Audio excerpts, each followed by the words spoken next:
A mini tummy tuck or mini abdominoplasty involves a lesser version of the full operation, so the scar is shorter, usually more resembling a long cesarean section scar in terms of its length.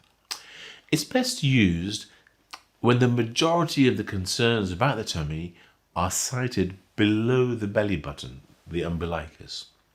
The umbilicus acts as a limit on what can be achieved higher up and above the belly button, but we can tighten the muscles lower down in the tummy with a mini tummy tuck. More recently, there have been advances to the mini operation where more improvement can be achieved via endoscopic or keyhole techniques by detaching the belly button to allow access more superiorly and then stitching the belly button back in place.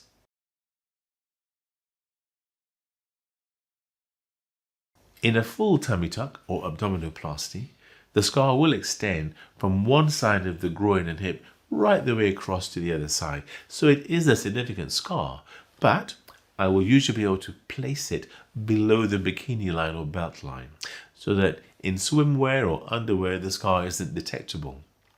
There'll also be a scar around the belly button, but there are tricks and techniques to make this inconspicuous. And I will usually aim to give you a belly button better than the one you have before surgery, if at all possible. For some people, there's something called a fleur-de-lis abdominoplasty. This may be more appropriate when more tissue needs to be removed, but on the offside there is a visible midline vertical scar, so it's not appropriate for everybody. All these factors and types of operation will be discussed in detail so we find the right choice for you. Whenever I undertake a full tummy tuck, I always tighten the muscles of the abdomen. Some patients, particularly women after pregnancy, suffer from separation or sagging of the muscles of the tummy.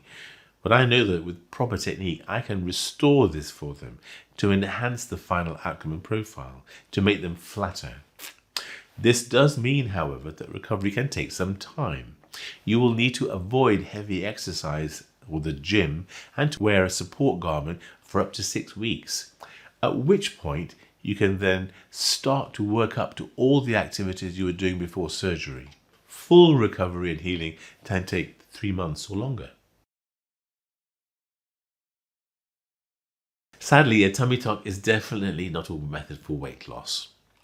You will lose weight from a tummy tuck as tissue is being removed, and particularly so if combined with liposuction. But if you need to lose weight or are planning to lose weight, then it's much better that you lose the weight before surgery. That way, surgery is much safer, there's less likely to be complications, and the surgeon will be able to achieve a much better cosmetic outcome for you.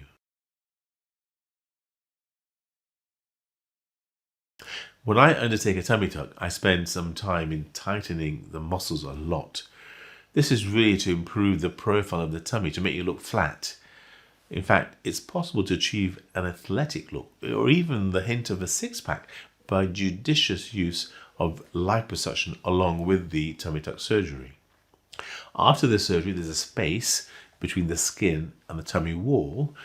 That will tend to fill with liquid, and if you're too active, the liquid will build up and make you feel uncomfortable. We use a support garment to help prevent the fluid or liquid building up and to protect the muscle repair. This usually needs to be worn for about 6 weeks.